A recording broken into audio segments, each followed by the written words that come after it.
Madame le maire, chers collègues, depuis le 5 juin 2021, vous avez opté pour la piétonisation du boulevard de la Liberté le premier dimanche de chaque mois. Cette initiative visait à permettre aux piétons, vélos, trottinettes de redécouvrir la ville sous un autre angle et de s'adonner à la mobilité douce. Vous avez commencé tout d'abord par ne piétoniser qu'un seul axe en maintenant les bus en circulation. Puis, constatant qu'il y avait un facteur risque pour la sécurité des piétons, notamment avec les différentes interpellations dont la mienne, la piétonisation est devenue bidirectionnelle entre la place de la République et le Champ de Mars. Un dispositif sécuritaire qui, rappelons-le, a mobilisé des agents municipaux, des engins et des autobus pour fermer les axes chaque dimanche. Le groupe Faire respirer l'île reste très attentif aux sollicitations que, comme vous, nous recevons chaque jour. Pollution atmosphérique, air irrespirable, pollution visuelle, pollution sonore, etc. Nous sommes aussi convaincus qu'il faut transformer les usages de mobilité. Et à ce titre, votre initiative de piétoniser le boulevard de la Liberté part, je le sais, d'une très bonne intention. Aussi, face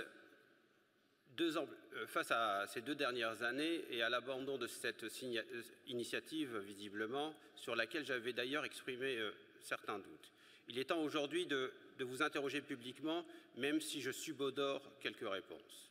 Pourriez-vous rappeler aux Lillois combien de dimanches le boulevard a-t-il été rendu piéton?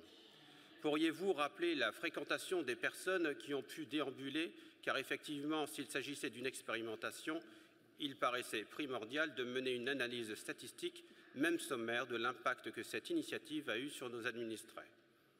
Concernant les animations qui ont été sporadiques, ont-elles fait l'objet d'un appel à projet? Si oui, combien d'associations ont-elles répondu?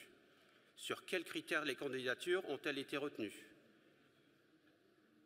Nous nous souvenons tous de cette belle journée du 1er mai 2022 avec la déambulation de 30 géants. Une très belle animation qui a manqué malheureusement de communication, c'est bien dommage. Enfin, mais surtout, pourriez-vous nous indiquer ce que cette expérimentation a coûté aux Lillois chaque année? Ma question vise surtout à ce que nous puissions collectivement nous interroger sur la pertinence de cette action, sur son coût pour le contribuable et sur les actions futures de piétonisation dans notre ville. Vous le savez, le groupe Faire respirer l'île a toujours été favorable à la piétonisation claire et progressive du cœur de ville et du Vieux-Lille. Nous restons à votre disposition pour y travailler. Je vous remercie.